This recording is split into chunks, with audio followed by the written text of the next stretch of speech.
Moving on from question 4 of Reading Comprehension Drill Set number 6's first passage, a law passage over at lawhub.lsac.org, we come to question 5. We need to select a highlight tool if we haven't already, and we're going to read the stem to identify and mark the subject and task. 5 reads, "It can be inferred from the passage that feminist historians believe that one inadequacy of most labor historians' study of 19th century feminist opposition to protective labor legislation for women was that the studies blanked." So anytime you're being asked about what can be inferred, we just need to find something that must be true without any additional information. So we're going to highlight this rather large excerpt, understanding that we need to figure out what these feminist historians believe about labor historian studies and what those studies basically were inadequate about. And so hopefully we remember that the feminist historians discussion is happening in the second paragraph. This is probably framed up from the prior question, and we're going to just read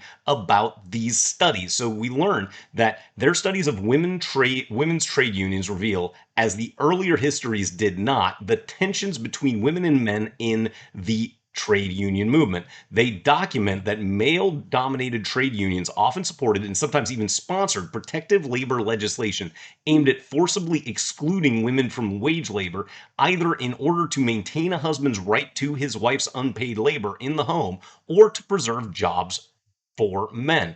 And we see at the end that these studies show that state labor policy toward women was always deeply influenced by a desire to control female morality and to influence childbearing decisions. And so we know that these studies finding all of this stuff was not in the earlier histories from the labor historians. So we're looking for an answer choice that says the labor historians missed all of this stuff about how the male-dominated trade unions ultimately were trying to control women in some fashion, or the state was trying to control women in some fashion. So we're going to have that as a mental prediction as we go to the answer choices, starting with choice A, which reads, "Minimize the contribution of enlightened members of the middle class to the passage of such laws."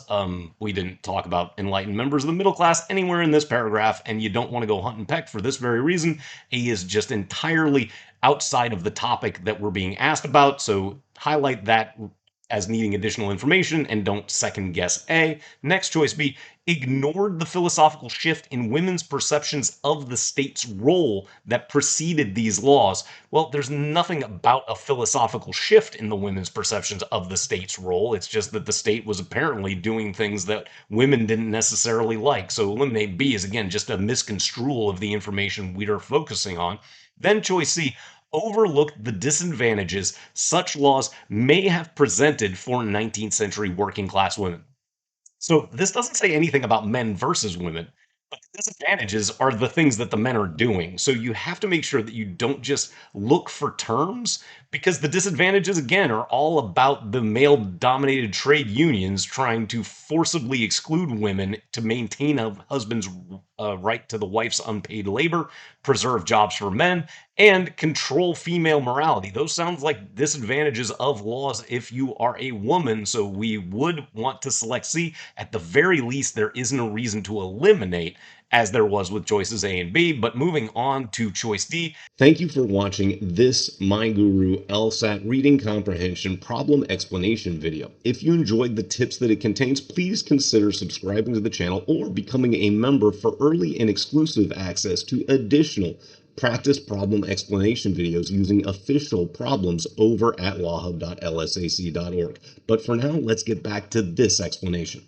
Misread the degree to which 19th century feminists focused exclusively on obtaining the vote. We're not talking about suffrage in this paragraph. That would be other paragraphs, really the first paragraph. So goodbye to choice D, again, is just introducing something that is not relevant to the question and the task. Then choice E, underestimated the potential benefits working class women would have derived from political equality with men. We're not talking about political equality. We're talking about the women being protected from some sort of too many hours or something of that nature. So again, choice E is just not matching what we've got highlighted in the pink. We would select C. And as always, if you are highlighting in a different color, do clear that out before you move on from a question such as number 5 of Reading Comprehension Drill Set number 6 over at lawhub.lsac.org.